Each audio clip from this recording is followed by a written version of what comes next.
Hi, I'm Tessa, a veteran educator working in the field of special education. And I'm Kim, mom of 2 autistic boys and a late diagnosed autistic person myself. And welcome to Totally Over the Spectrum, where we dive into embracing autism through understanding and support.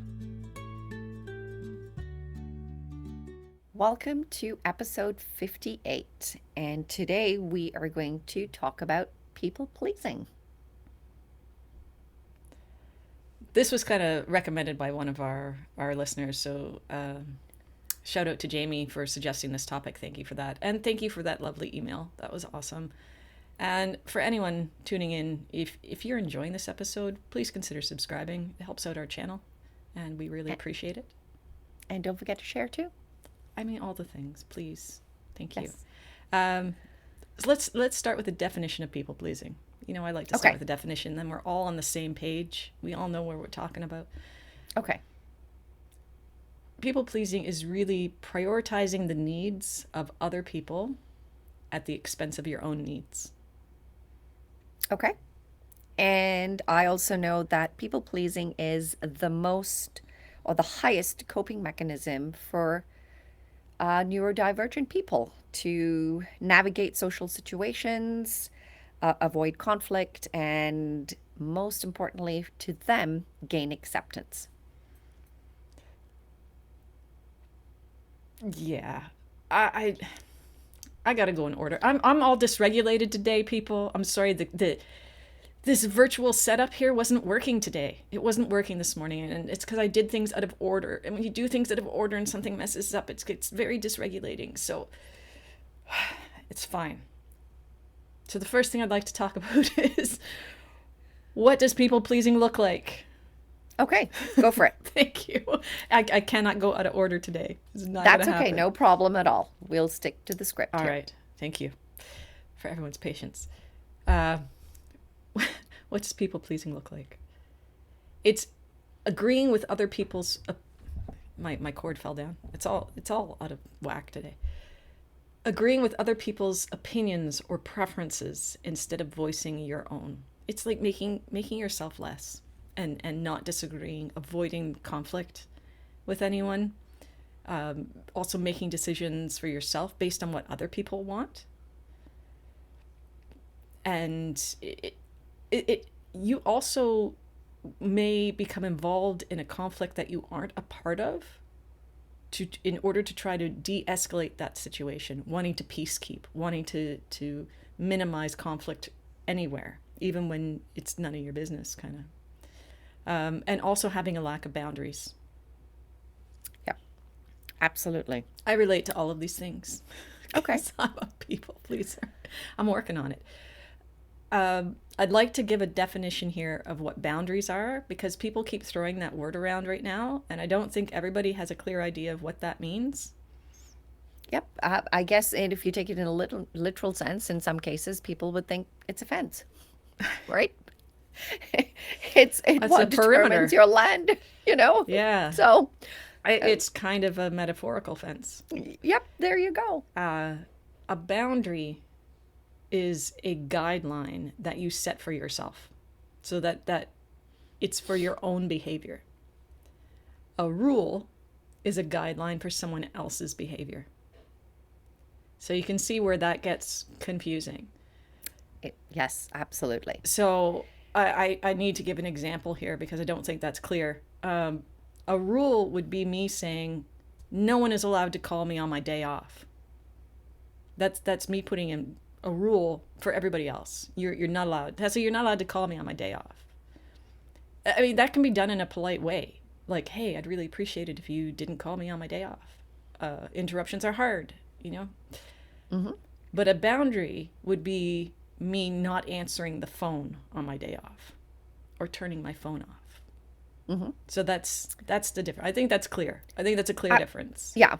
And what I see between those two is a boundary is a very diplomatic way of setting your preferences and respecting yourself, but yet in a polite way telling people, hey, I'm not going to accept your call, instead of you saying, do not call, because now you're placing that on somebody else. And, you know, and being a people pleaser, you know, avoiding that conflict is going to be crucial. So you're more likely to set the boundaries for yourself versus place a rule on somebody else. Boundaries are very hard to set as a people pleaser because you are, in essence, putting your own needs first, and that's hard to do. Mm-hmm. It is. Um, I think in a healthy relationship, you would do both of these things. I would ask my friends not to call me on my day off for reasons, and then I would also not answer the phone. Because if I just set a boundary and said, I'm not answering the phone on my day off, you might go, she always answers when I call, there's something wrong, and now you've got to drive an hour to figure out if we're all okay. Mm-hmm. So I think in a healthy relationship you would do both of these things. You say, hey, I'm just not I need time alone. I'm not going to answer the phone on my day off. Yep. And it's all about the approach, right? So, Yeah. So now let's talk about why people pleasing is so prevalent in the autistic community. Take it away. okay. Well, the one of the main reasons of people pleasing is the social navigation piece, right? Is to is not understanding how to conduct yourself in a social environment and to make, you know, social interaction easier for you. It is way it is it's a lot going on for a person with autism, right? There's all of your sensory needs are firing on all cylinders over here. And navigating the subtleties in society and what people say and what they actually mean and deciphering that while trying to maintain emotional regulation is very difficult. So, one of the coping strategies that you put into place is the agreeance, right? Is that subtle, oh, yeah, right? Without totally committing to it. I, you know, like I see what you mean, or going along with the conversation. So, it's that social navigation piece in which a lot of people please, which then ties very quickly into the avoidance of rejection, right? If you're able to be that person that is agreeable, approachable, there's less reasons for you to experience rejection. And it also helps you with one of your key skills here, Kim, is your masking ability or fawning ability, right? That then you create a situation where you're practicing that a lot more. And at the end of it, you kind of end up in a heap.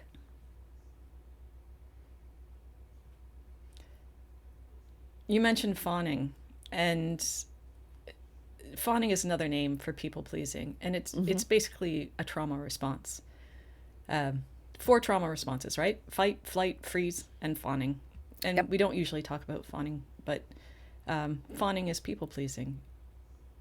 We've already talked a lot about trauma in previous episodes, so I will put a link to that at the end. Um, my initial response as a kid, because we're talking about nature versus nurture, Mm-hmm. my initial response as a kid was fight response. Like I would get angry, verbally lash out. Uh, I would have been physically violent on occasion, but I was quite frightened of consequences. I didn't want to get in trouble.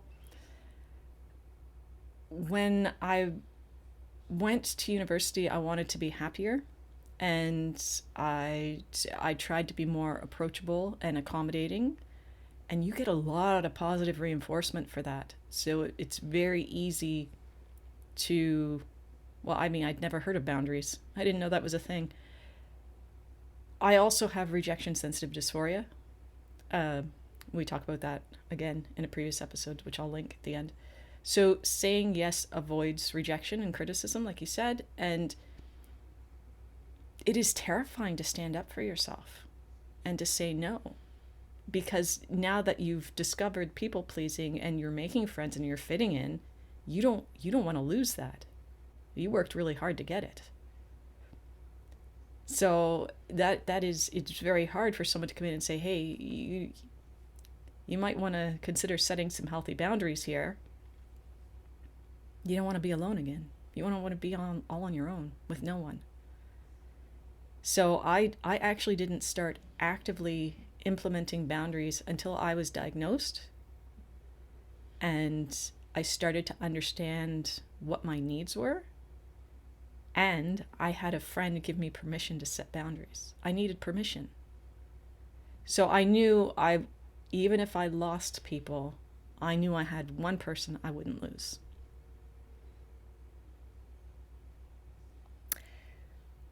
That, you know, I'm sitting over here and it's like makes my chest tight just listening to that, right?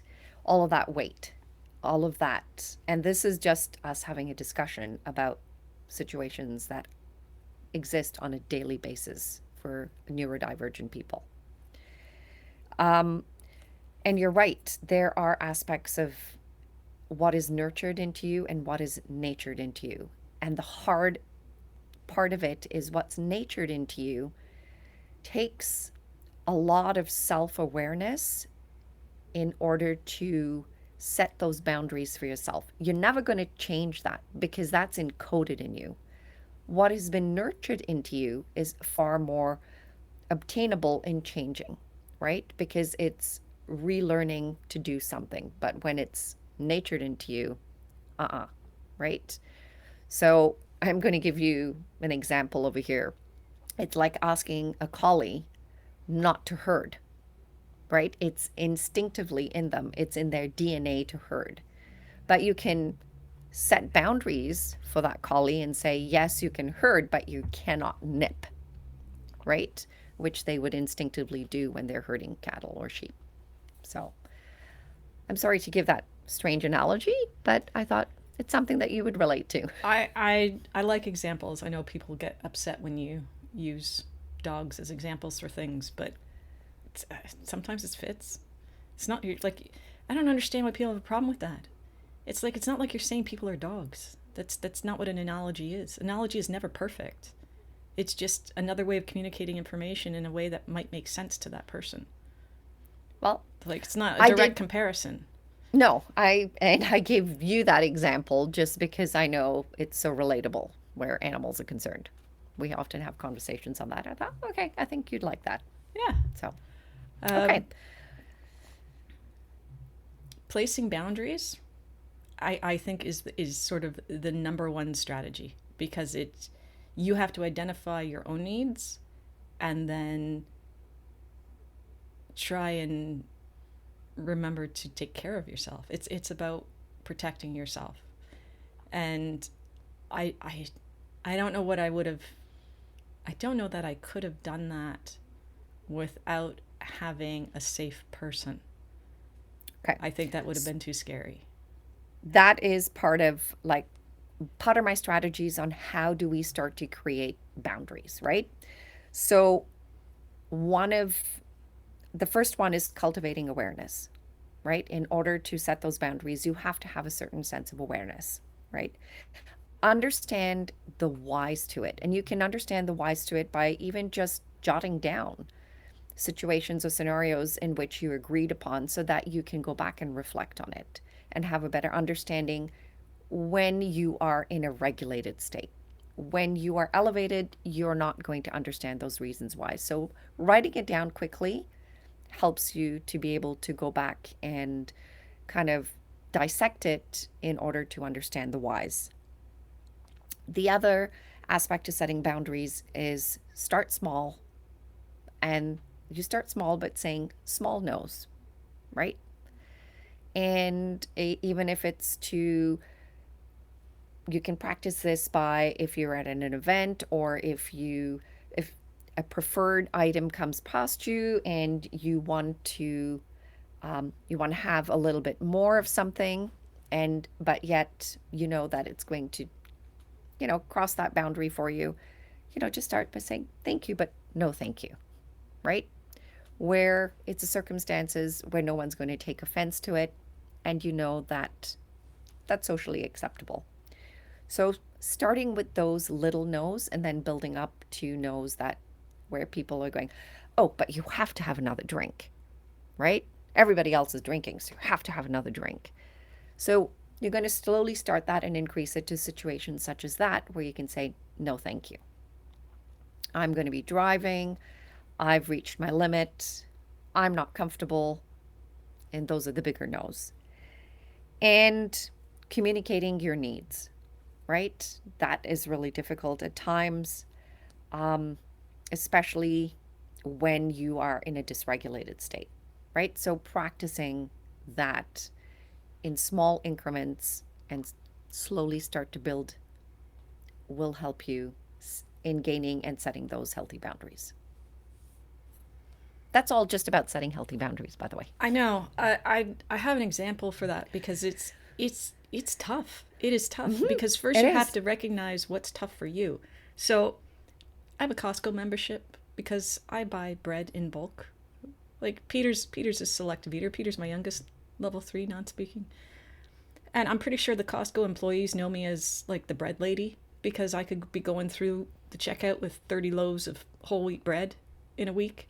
Uh, Occasionally, I would have friends say, "Hey, can I go with you?" Like they wouldn't shop there enough to warrant having their own membership or whatever, and I would always say yes. And I don't do that anymore because now I understand that shopping is torturous for me, and like everything about that is stressful. Driving there is stressful. Parking is stressful. Shopping is stressful. Uh, it's a whole sensory nightmare, and I didn't really know.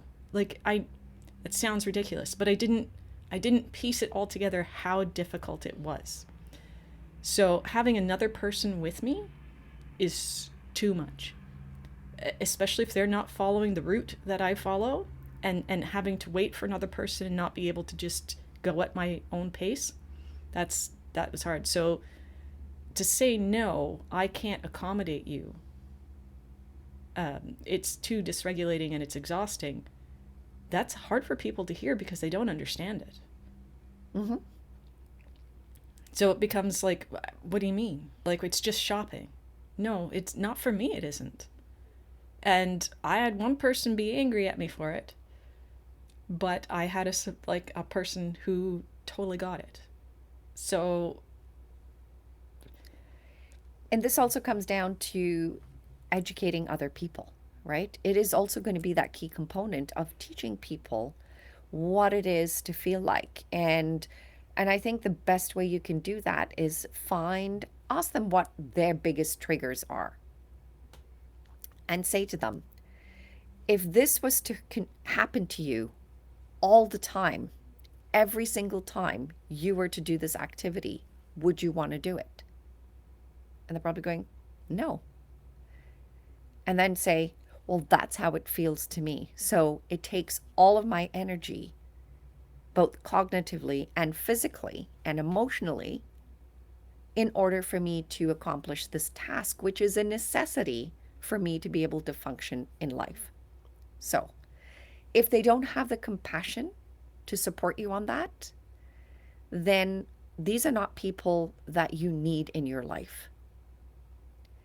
These are the people that are going to be draining you and instead of filling you up. And you will soon learn who your true friends are and who are the ones that are there to support you regardless, and not take it personally. And I think there's the healthy component to setting boundaries is helping you understand who's in your corner. So to me, it's kind of a win-win situation. yeah, I think you're right.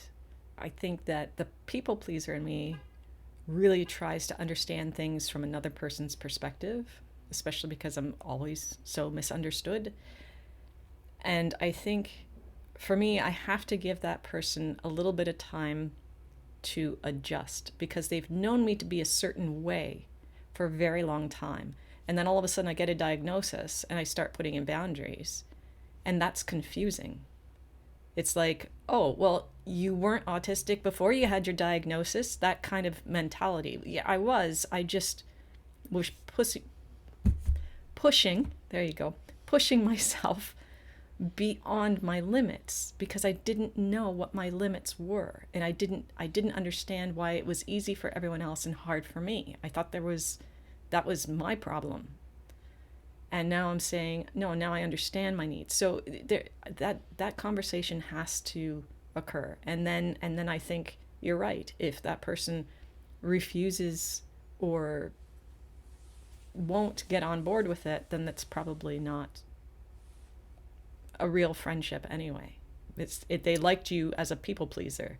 They don't really like you as not a people pleaser. Hmm. That's not a healthy relationship. So, Yeah. yeah.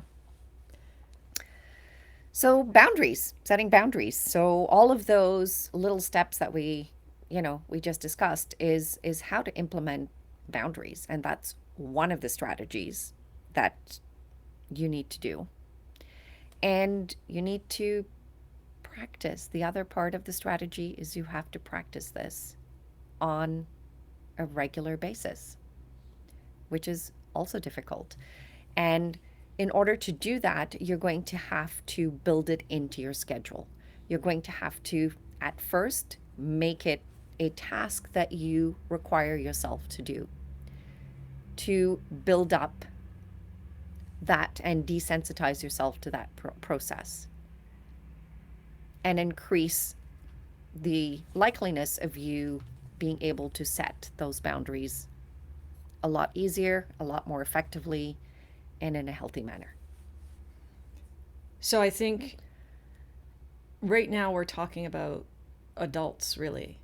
But what about for little kids? Like, I wasn't a people pleaser when I was little, but Alex is.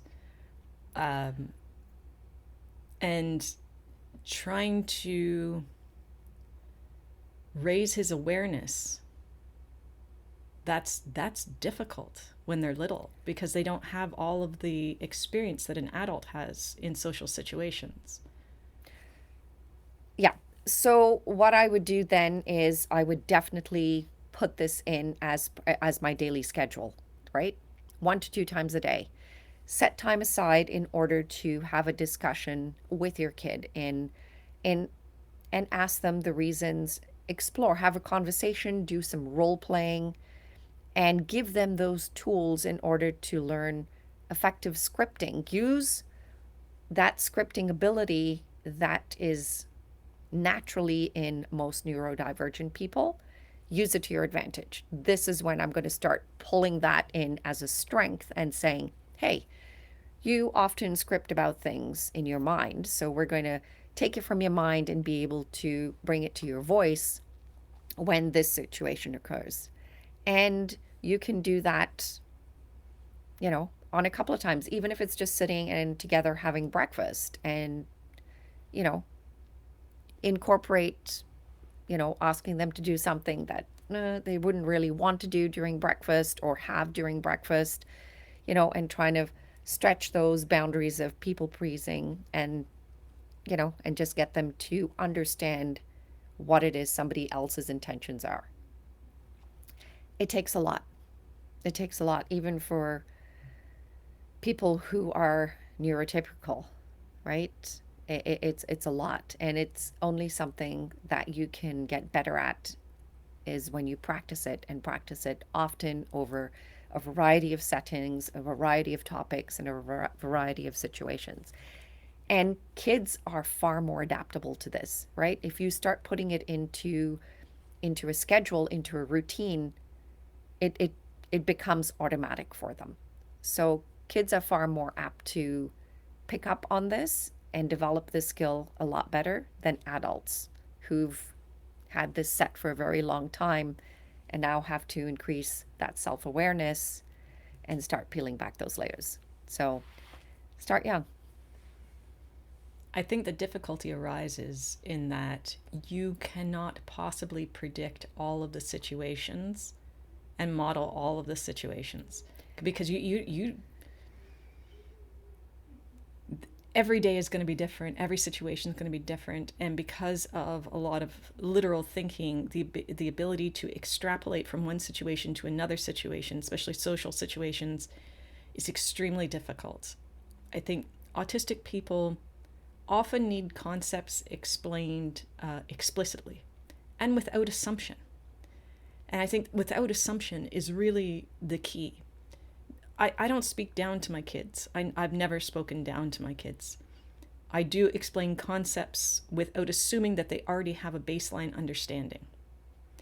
Like if you're going to teach an adult a new language, you wouldn't assume that they already know the basics. You would start with the alphabet and go from there, but you wouldn't talk down to them when you're explaining the alphabet. Alex is very kind, he's very sensitive, he's generous, so he would be very accommodating to try not to hurt someone else's feelings. When he and Peter were little, Peter would sometimes be too rough, just in playing, and he was a biter when he was little. He was a little beaver, chew on everything. And I would say to Alex, you have to ask him to stop doing that. Like, I'm not always going to be watching, I'm not always going to be there. Like, you need to advocate for yourself. And Alex would say, but it doesn't hurt that much. And I would tell him it's not okay for it to hurt at all.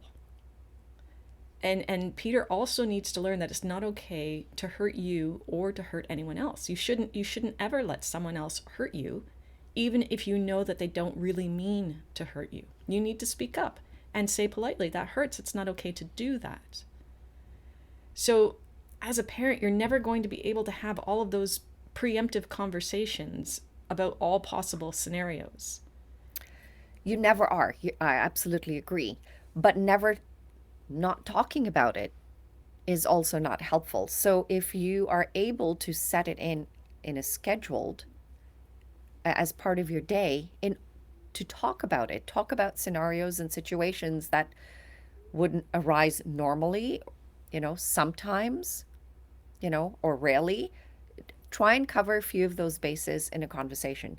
The other thing you can do is understanding to help awareness of body language or intent is to watch a show and turn the volume off, right? So watch a little bit of a show and just say to them, look at the person's body language. What do you think they're saying, or what do you think they're doing? How does it relate to you? What do you decipher from this? And then you stop it, and then you go back and you bridge that learning and you say, okay, now we're going to listen to it with audio. And you help, and that learning piece is actually a lot of fun, and it helps develop that awareness that they're looking for. I hear what you're saying. I'm not saying not to do it. That no. I'm just saying that there are going to be things that you never even imagined could be a situation. That you never even imagined that they would interpret the situation in the way that they do. So certainly, yeah, you should be talking about it. And I still don't understand intent. So I agree, watching movies and going over scenarios and especially the dialogue that people are using not matching their body language. Like I can read people's body language. I can tell by their expression what's going on. I just don't know why it's happening. So I can tell someone's upset with me and I can feel it. And sometimes I can stop talking and sometimes I cannot. I just keep going even though I recognize what's happening here is not good. And I don't have an off switch right now. And I know that they're upset and I cannot ask them that in the moment because there's too many other things going on. And I will go away from that conversation and I will have to perseverate over it for a few days. And then I will go back to that person and say, hey, I think you might have been upset with me over what we said, or something I said, but I don't know why. And if you have a good enough relationship, they might be able to say, oh no, I wasn't upset, I was thinking this. Or I'm not upset, wasn't upset with you, I was upset with something else, or whatever. I can pick up on it, but I don't know I don't know why. I still don't know why. There's only so much of that I'm ever going to be able to learn. And I think this ties back to the piece where you were saying that you often insert yourself in a situation that you really shouldn't have inserted yourself in.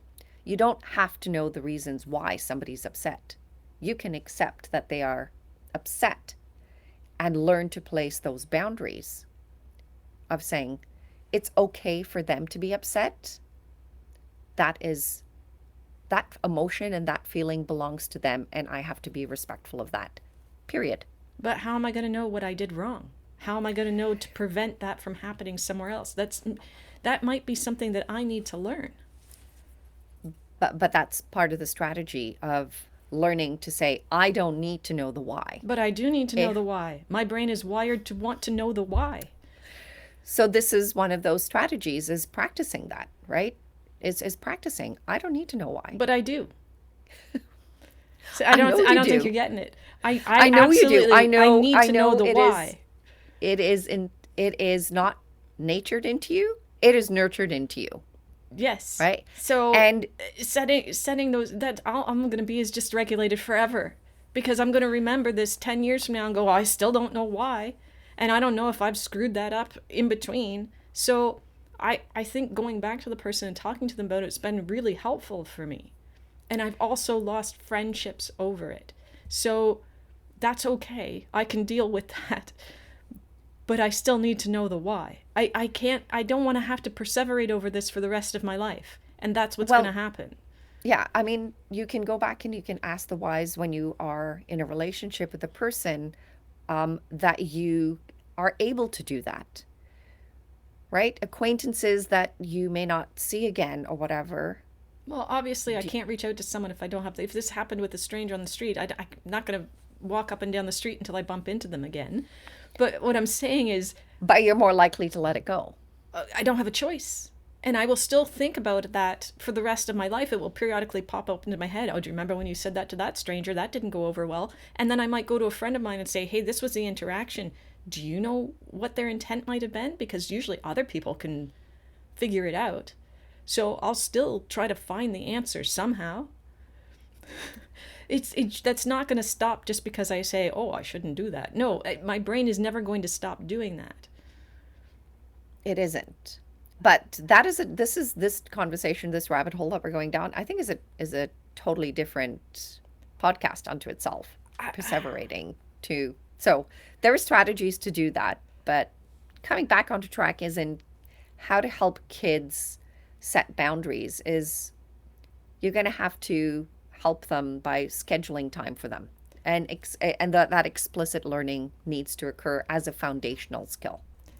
And then you build it up. The other thing is how you ask questions has to be very particular. So I can't just say to Alex, how was your day? That's irrelevant. That is a useless question for him. I could say, is there anything that happened today that was interesting? And he's going to tell me what he thought was interesting, which might not be the same thing that I think is interesting. So I could say, did anything happen today that you think I would find interesting or that I would like to know about? And that's an important question because over time he's going to learn, oh, mom would like to hear about these kinds of things.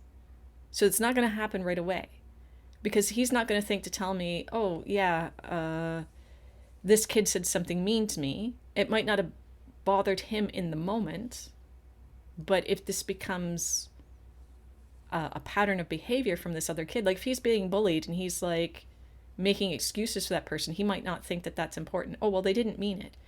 But I might want to know that he's being bullied. So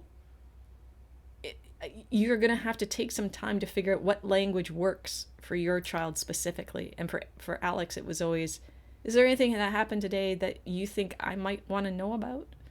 And then always being calm no matter what the answer was. Yeah. Never getting frustrated. And even if you need to walk away for a while to get that out and then come back. Because it always needs to be safe for him to tell you whatever happened. Even if he's like, oh, well, I almost died today. I think you might want to know that. Yeah, oh, I do want to know that. I'm just going to go make a cup of tea and think about that and then come back when I'm regulated and we can talk about, in a very calm manner, what you might have done differently in order to avoid death. Yeah. And that's building it into daily practice, right? For you to sit down and have that conversation with them. There are families that, are like ships in the night. They barely speak to each other. They barely communicate. So building this into, a regular occurrence helps build those foundational skills for little ones. I think it's really important for parents to know that you're never going to be able to think of all the possible scenarios.